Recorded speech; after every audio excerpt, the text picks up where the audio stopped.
Bonjour et bienvenue sur bossemaths.com, je suis Corinne Huette. Si tu es élève en terminale S ou en terminale ES, eh bien, je te conseille de regarder cette vidéo sur la fonction exponentielle. Alors qu'est-ce qu'on va faire dans cette vidéo? Eh bien, on va traiter un sujet de bac, un exercice type bac entier sur la fonction exponentielle. Alors on va traiter l'exercice numéro 1 qui est tombé au bac S en Nouvelle-Calédonie le 14 novembre 2013. Alors si tu es en ES, ne t'en fais pas, c'est un exercice que tu peux faire tout à fait en ES. Alors ce que je te conseille dans un premier temps, c'est de mettre la vidéo sur pause et d'essayer de traiter l'exercice en entier tout seul. Tu prends par exemple 45 minutes ou 1 heure et tu essaies de le faire seul. Ensuite, tu lances la vidéo pour voir ma correction. Alors dans cet exercice, on aimerait étudier la fonction f qui est donnée par cette expression f de x égale exponentielle x plus 1 sur x sur l'intervalle 0 ouvert plus l'infini. Alors tu vois qu'on a deux parties dans l'exercice. Tout d'abord, on va étudier une fonction auxiliaire, c'est-à-dire qu'on va passer par une fonction g qui est donnée par cette expression, g de x égale x au carré exponentielle x moins 1 sur l'intervalle 0 fermé plus l'infini.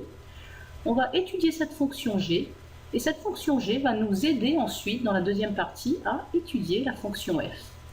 Alors on attaque tout de suite avec la question 1 petit a, où il faut étudier le sens de variation de cette fonction g, et pour cela, on va la dériver. Alors on observe, est-ce que tu es d'accord que g, c'est de la forme d'un produit ici, u fois v moins 1. Je vais l'écrire, g égale uv moins 1, et je vais préciser qui est quoi. Donc avec u de x qui est égal à x au carré, et v de x qui est égal à exponentielle de x. Alors, je peux dériver u et v avant d'aller plus loin. Donc, u' de x, c'est égal à 2x. Et v' de x, la dérivée de exponentielle de x, c'est elle-même. Donc, c'est égal aussi à exponentielle de x. Alors maintenant, je veux dériver g, donc je veux calculer g'. Et bien ici, j'ai un produit, u fois v. Donc la dérivée de u fois v, tu dois la connaître, c'est u'v plus uv'. Ensuite, j'ai ma soustraction et je dérive 1, ça nous donne 0. Donc finalement, la dérivée de g, c'est u'v plus uv'. Donc, eh bien, on va remplacer pour tout x dans l'intervalle d'étude, c'est-à-dire 0 fermé plus l'infini, eh bien, g' de x, ce sera égal à u' de x, donc 2x, fois v de x, c'est-à-dire exponentielle x, plus u de x, x au carré, fois v' de x, exponentielle de x. Et tu vois dans cette expression qu'on peut factoriser par exponentielle de x, mais mieux que ça, on peut même factoriser par x exponentielle de x. Et ce sera facteur de 2 plus x. Donc voici g' de x. Alors maintenant, on étudie le signe de la dérivée, c'est-à-dire le signe de cette expression. Alors, ici, on prend x dans l'intervalle 0 fermé plus l'infini. Donc, est-ce que tu es d'accord que on aura x qui sera supérieur ou égal à 0? Ensuite, l'exponentielle de n'importe quel nombre réel est toujours strictement positive.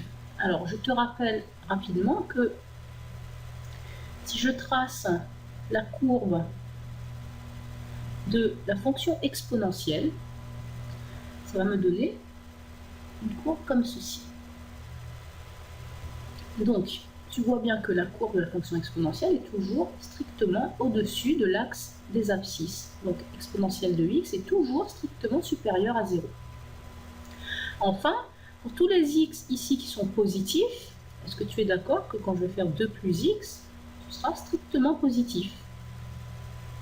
Donc, moralité, tu fais le produit de ces trois expressions. Est-ce que tu es d'accord pour dire que g' de x est supérieur ou égal à 0? Et cela va donc me donner que la fonction g est croissante sur l'intervalle 0 fermé plus l'infini. Alors on peut même faire son tableau de variation. On a x qui est dans l'intervalle 0 plus l'infini. Et ici on va voir la fonction g donc, qui est croissante.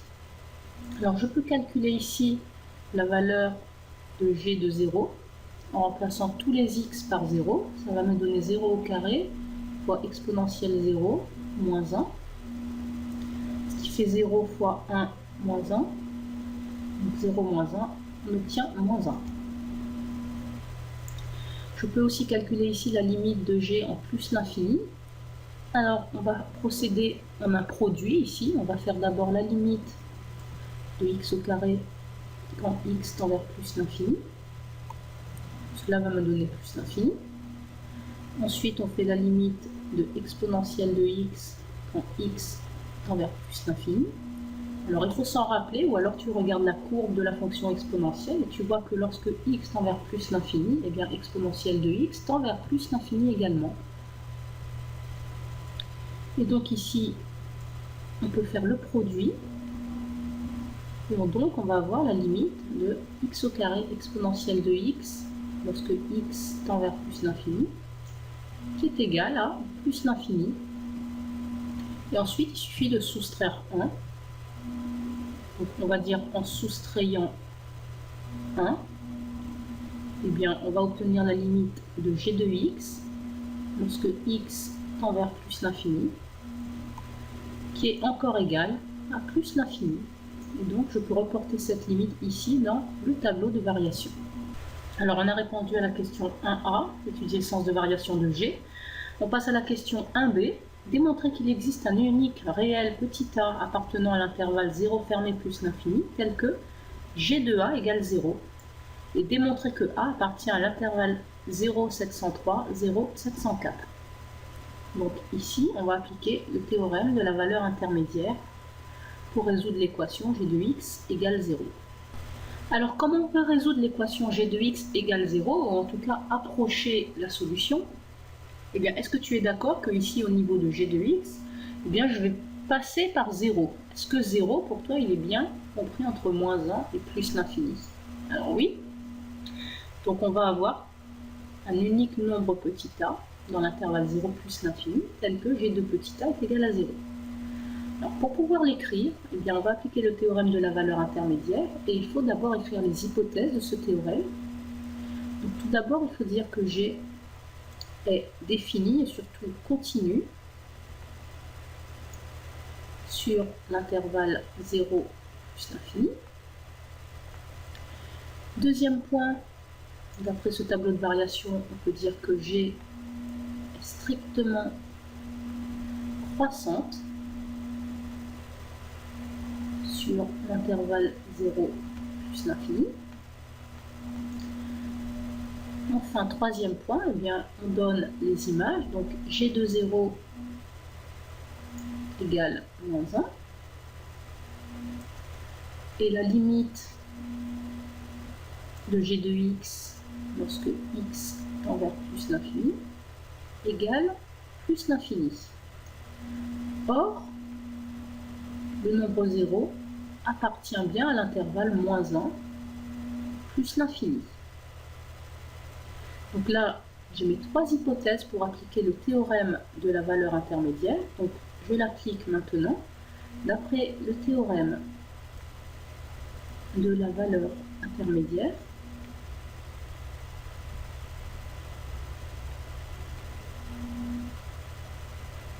eh bien, il existe un unique réel petit a qui appartient à l'intervalle 0 plus l'infini, tel que l'on est g de a égale 0.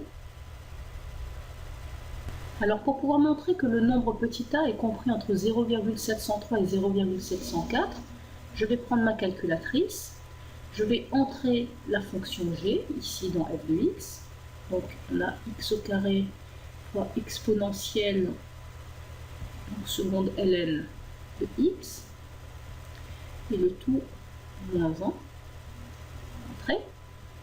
Là, et donc je vais faire un tableau de valeurs. Donc pour cela, je vais régler les paramètres dans def table.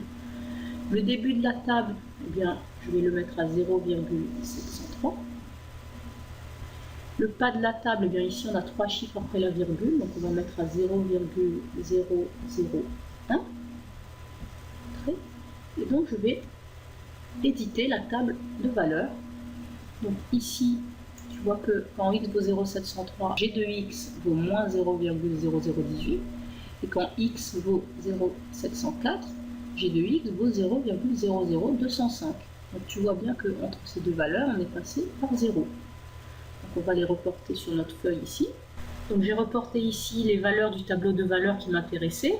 Et tu vois que ici, au niveau de g de x, eh bien, g de x va pouvoir valoir 0 entre ces deux valeurs. Donc, mon nombre petit a est compris entre ces deux valeurs. Et donc, on va pouvoir dire que petit a appartient bien à l'intervalle 0,703, 0,704 ouvert.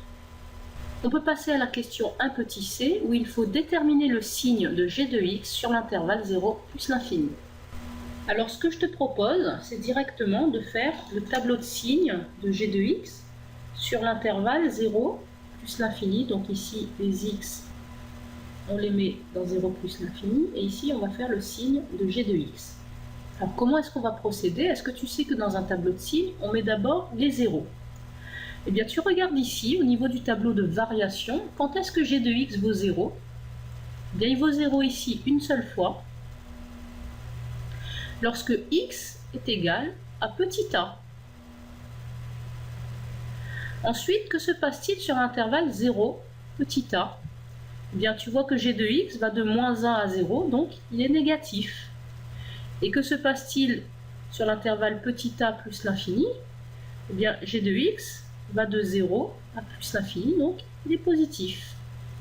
Donc voici le signe de g de x sur l'intervalle 0 plus l'infini. Alors garde bien en mémoire ce tableau de signes de la fonction g, puisqu'on va le réutiliser dans la partie numéro 2 que l'on va traiter maintenant. On passe maintenant à la partie 2 de l'exercice, où on va étudier la fonction f de départ. On nous demande de déterminer les limites de cette fonction f en 0 et en plus l'infini. Alors je te rappelle qu'on travaille maintenant sur l'intervalle 0 ouvert plus l'infini. Alors on va commencer par la limite en 0. Donc la fonction f est une somme de deux fonctions, donc on va procéder par somme. On va d'abord faire la limite de exponentielle de x quand x tend vers 0. Et bien là il suffit juste de remplacer x par 0, ça fait exponentielle de 0, et donc c'est égal à 1. Ensuite, on fait la limite lorsque x tend vers 0 de 1 sur x. Donc on a une limite du type 1 sur 0. Alors attention par contre, x, il est positif puisqu'il est dans cet intervalle 0 plus l'infini. Donc ici, x est supérieur à 0. Donc on a une limite du type 1 sur 0, mais un 0 plus, on va dire. Donc finalement, la limite, ce sera plus l'infini. Et donc, on recolle les deux morceaux par somme. On peut dire que la limite de f de x lorsque x tend vers 0, c'est égal à plus l'infini. Alors maintenant, on regarde la limite en plus l'infini. On procède toujours par somme. Donc on va calculer la limite de exponentielle de x lorsque x tend vers plus l'infini. Quand x tend vers plus l'infini, la limite de exponentielle de x est égale à plus l'infini. Pour le deuxième morceau, la limite de 1 sur x lorsque x tend vers plus l'infini, eh bien cette limite est du type 1 sur l'infini, donc c'est égal à 0. Et donc, par somme, on peut dire que la limite de f de x lorsque x tend vers plus l'infini, c'est égal à plus l'infini. Dans la question 2b, on note f', la fonction dérivée de f sur l'intervalle ouvert 0 plus l'infini. Il faut démontrer que pour tout réel strictement positif x, f' de x est égal à g de x sur x au carré. Donc ici, on doit dériver la fonction f. Alors, on dérive f sur l'intervalle 0 ouvert plus l'infini. Donc, pour tout x appartenant à cet intervalle, eh bien, on va calculer f' de x. Alors, on dérive tout d'abord exponentielle de x, eh bien la dérivée est elle-même, exponentielle de x. Le plus, eh bien, ça reste une somme. Et je dérive 1 sur x. La dérivée de 1 sur x, en fait, c'est moins 1 sur x au carré. Donc, c'est c'est une dérivée connue. Ensuite, qu'est-ce que je vais faire? Bien, je vais tout mettre sur x au carré. Donc ici, cette fraction, si tu veux, elle est sur 1. Et donc, je vais multiplier en haut et en bas par x au carré. Cela va me donner x au carré exponentielle x et moins 1. Et on reconnaît ici au numérateur la fonction g que l'on a étudiée à la question 1. Donc c'est bien égal à g de x sur x au carré. Question 2c, en déduire le sens de variation de la fonction f et dresser son tableau de variation sur l'intervalle ouvert 0 plus l'infini. Pour répondre à la question 2c, on va étudier le signe de f' de x qui est sous forme d'un quotient. Donc on va étudier le signe de g de x et le signe de x au carré. On va donc faire le tableau de signe de f' de x. Donc ici, on a les x dans l'intervalle 0 plus l'infini. Alors 0 ouvert, donc j'ai mis une double barre sous 0. Je vais d'abord mettre dans mon tableau de signes g de x, puis x au carré, puis le quotient des deux, c'est-à-dire f' de x. Et ensuite, je pourrai en déduire les variations de ma fonction f. Alors, tout d'abord, g de x, on avait fait son tableau de signes dans la partie 1. On avait vu que g de x avait un seul 0 lorsque x égale a, et était négatif avant et positif ensuite. Pour ce qui est de x au carré, eh c'est un carré, donc c'est toujours positif ou nul. Et en fait, ça ne vaut jamais 0, puisque ici, x est strictement positif. Donc en fait, x au carré est toujours strictement positif sur cet intervalle. Finalement, quand je fais le quotient des deux, eh bien ici, on a, je vais avoir 0.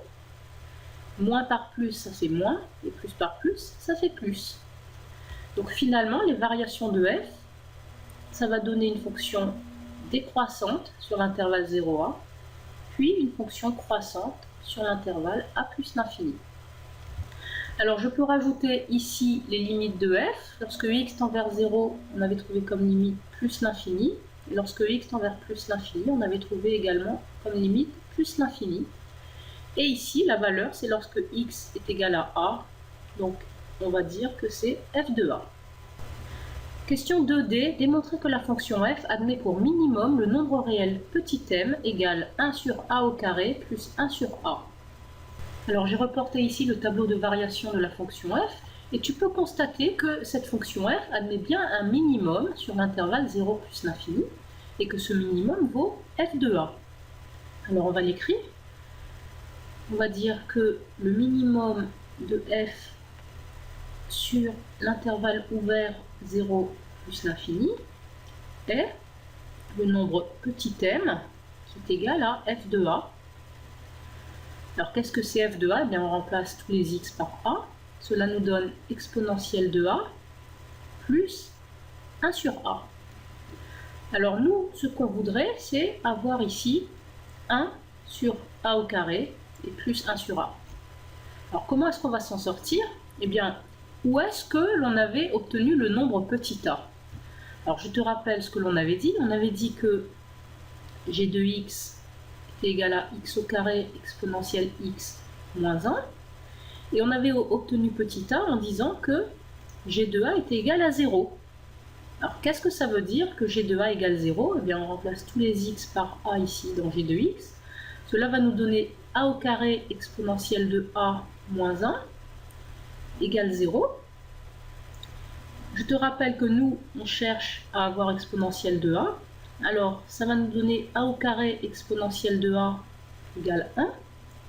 Et finalement, on va avoir exponentielle de a qui est égale à 1 sur a au carré. Donc, on a ce qu'il faut. On peut donc dire que m, le minimum de f, est bien égal à 1 sur a au carré, c'était exponentielle de a, plus 1 sur a. On termine avec la question 2e, où il faut justifier que le nombre m, qui était le minimum de f sur 0 plus l'infini, eh bien que ce nombre m est strictement compris entre 3,43 et 3,45. Alors dans la question précédente, on avait montré que m était égal à 1 sur a au carré plus 1 sur a. On souhaite encadrer m, donc pour cela, il faut revenir au nombre petit a. Et je ne sais pas si tu t'en rappelles, mais on avait montré que le nombre petit a appartenait à l'intervalle 0,703 0,704 ouvert, ce que je peux écrire aussi comme ceci. A strictement compris entre ces deux nombres. Donc qu'est-ce que je vais faire avec ça? Eh bien, je vais essayer d'encadrer 1 sur A au carré, puis d'encadrer 1 sur A, puis d'encadrer la somme, et cela va me donner un encadrement de M. Donc on commence par 1 sur A au carré, donc là-dedans, je vais tout mettre au carré. Donc ça va me donner 0,703 au carré à gauche, A au carré au centre et 0,704 au carré à droite. Alors, est-ce que ça va changer le sens de l'inégalité? Eh bien non, car en fait ici j'ai appliqué la fonction carré. Je ne sais pas si tu te rappelles de la courbe de la fonction carré, c'est cette parabole. Et donc, je vais appliquer cette fonction carré sur trois nombres qui sont strictement positifs. Et la fonction carré sur les nombres positifs, elle est strictement croissante. On va dire sur l'intervalle 0 fermé plus l'infini. Donc, une fois que j'ai fait cela, eh bien, je vais tout inverser. Donc, je vais avoir à gauche 0,703 au carré. Au centre, je vais avoir 1 sur A au carré.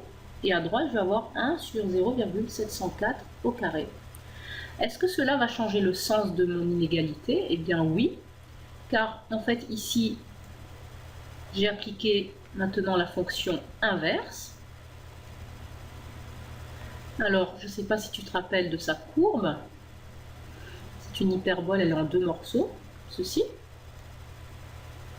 Et je l'ai appliquée sur des nombres qui sont tous strictement positifs. Et sur les nombres strictement positifs, tu vois qu'elle est strictement décroissante, la fonction inverse. Donc on va dire ça. Elle est strictement décroissante sur l'intervalle 0 ouvert plus l'infini. Voilà, donc je peux remettre ça dans le bon sens, c'est-à-dire dans le sens croissant. 1 sur A au carré est strictement supérieur à 1 sur 0,704 au carré est strictement inférieur à 1 sur 0,703 au carré. Alors maintenant que j'ai encadré 1 sur A au carré, je vais encadrer 1 sur A. Pour ça, eh bien, je pars toujours du fait que le nombre A est strictement compris entre 0,703 et 0,704. Et qu'est-ce que je vais faire avec ces nombres-là? Eh bien, je vais les inverser. Donc à gauche, j'ai 1 sur 0,703. Au centre, j'ai 1 sur A. Et à droite, j'ai 1 sur 0,704. Et est-ce que l'inégalité change de sens?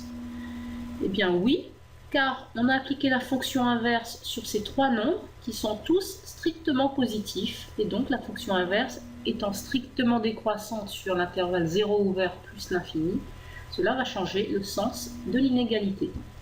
Donc, je vais remettre tout ça dans le sens croissant. Donc, 1 sur A est strictement supérieur à 1 sur 0,704 et strictement inférieur à 1 sur 0,703. Maintenant que j'ai encadré 1 sur A au carré et 1 sur A, je vais additionner membre à membre ces deux inégalités. Cela va me donner à gauche 1 sur 0,704 au carré plus 1 sur 0,704. Au centre, 1 sur A au carré plus 1 sur A. Et à droite, 1 sur 0,703 au carré plus 1 sur 0,703. Et cela ne va pas changer le sens de mes inégalités puisque je fais une addition. Donc, on reconnaît au centre le nombre m. Pour ce qui est du nombre ici à gauche, eh bien on va le calculer sur la calculatrice. Donc 1 sur 0,704 au carré plus 1 sur 0,704. Cela est égal à 3,438, etc. Donc, est-ce que tu es d'accord pour dire que c'est supérieur strictement à 3,43? On va le rajouter ici. Strictement supérieur à 3,43. Pour ce qui est du nombre ici à droite, eh bien, on le calcule à la calculatrice. Donc 1 divisé par 0,703 au carré, plus 1 divisé par 0,703. Cela est égal à 3,4459, etc. Donc, est-ce que tu es d'accord pour dire que ce nombre est strictement inférieur à 3,45? On va donc l'écrire ici. Et donc, si on récapitule, on a donc bien le nombre m qui est ici au milieu, strictement supérieur à 3,43 et strictement inférieur à 3,45. Eh bien, c'est la fin de cette vidéo sur la fonction exponentielle. J'espère que faire cet exercice de bac a été formateur pour toi. Je te remercie en tout cas d'avoir suivi cette vidéo sur bossetmath.com. Bravo si tu es allé au bout. Et je te dis à très bientôt sur bossetmath.com. Salut!